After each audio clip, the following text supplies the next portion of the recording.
Hello happy people, అందరూ ఎలా ఉన్నారు? Welcome back to our channel. Welcome back to one more what I eat in a day అనమాట. ఇదైతే నెల్లూరు కారం దోశ వేశాను ఆ రోజు టిఫిన్కి.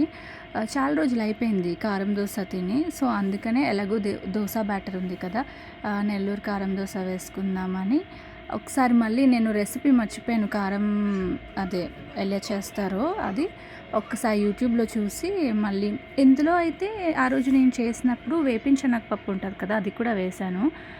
బాగుంది టేస్ట్. నేను ముందు చేసే కారం దోశ అయితే ఇంకా బాగుంది, కానీ నేను ఆ రెసిపీ మర్చిపోయాను. ఇంక లంచ్కి వచ్చేసి పుల్కా అండ్ ఎగ్ బుర్జీ తిన్నాము, అదే గుడ్డు కూర. నాకు పుల్కా అండ్ ఎగ్ బుర్జీ అంటే చాలా చాలా ఇష్టము, కాంబినేషన్ బాగుంటుంది. ఇంకా ఈవినింగ్ స్నాక్స్ కూడా ఏం తినలేదు, ఆఫ్టర్నూన్ లంచ్ కొంచెం హెవీ అయింది కదా. ఇంకా డైరెక్ట్గా డిన్నర్ వచ్చేసి కొమ్ము శనగలు తాలింపు పెట్టుకొని అదే తినేసాను అనమాట. ఈరోజంతా హెల్తీగానే తినడానికి ట్రై చేస్తాను.